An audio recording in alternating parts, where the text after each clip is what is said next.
ঘৰতে আছিলোঁ, মাত্ৰ আহিলোঁ। চাদা আনিলোঁ কিনি, বজাৰত গৈছিলোঁ। মাছ আনিলোঁ, মাছকেইটা এতিয়া বাছোঁ, বুজিলে।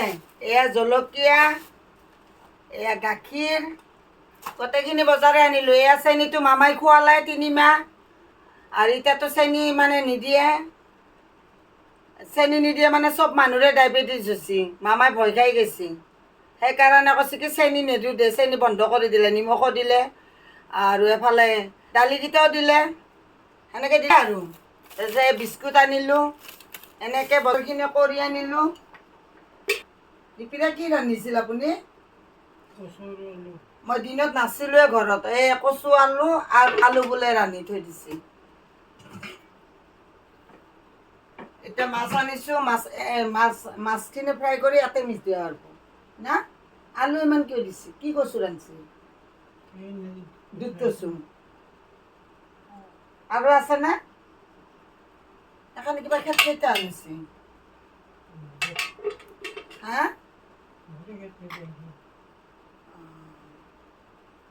মাছকেইটা বাছবা লাগিছিল। বাহিৰতে বাছোঁ না ইয়াতে বাছোঁ?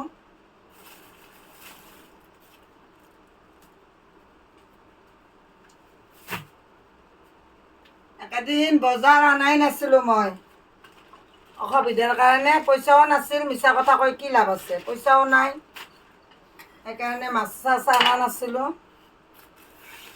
আজি আৰু অলপ আনিলোঁ। ইমান আৰু মাছ মাংস নাখাকৈ থাকিব? মাংসটো খোৱাই নাই বহুত দিন হ'ল। মাছে আনিলোঁ আজি। বিস্কুটটো তাতে ভৰাই দিয়ক।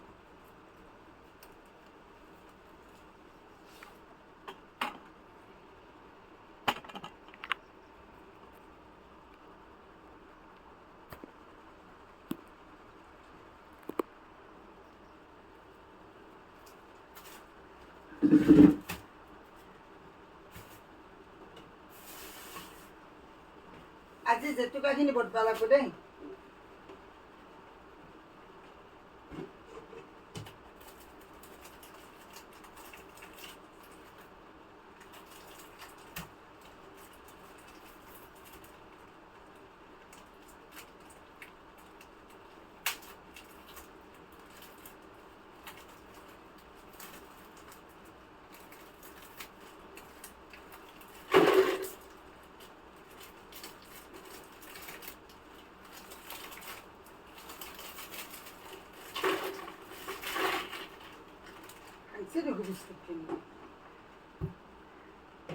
চাদাখিনি ঠাৰিকেইডাল কাটি দিয়কচোন, কাটি দি পেলাই ঘৰত থৈ দিয়ক। নহয়, আগে কাটি দিয়ক। হা, কাটি পেলাই ধুব। চেনীখিনি ভৰাই থৈ দিম।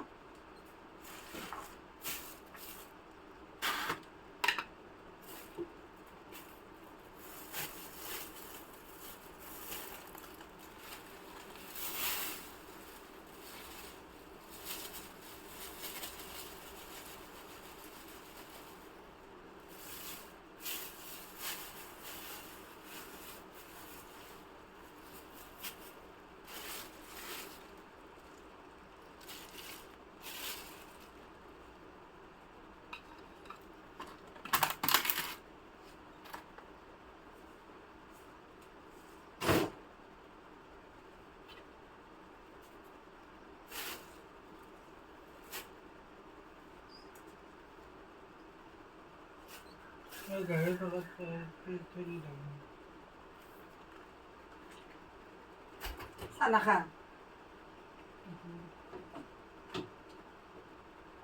এটাতো আঞ্জা আছিল ৰাতি, টেঙা জোল আছিল। ৰাতিপুৱা খাই পেলাই যিখিনি ৰৈছোঁ মই ফ্ৰিজত থৈ গৈছোঁ। মই কৈ যাব পাৰিছোঁ, তাতে মিক্স কৰি দিব। ঠিক আছে গাইজ, এতিয়া মই মাছ বাছোঁ। মাছখিনি বাছোঁ, বেয়া হৈ যাব। Bye bye.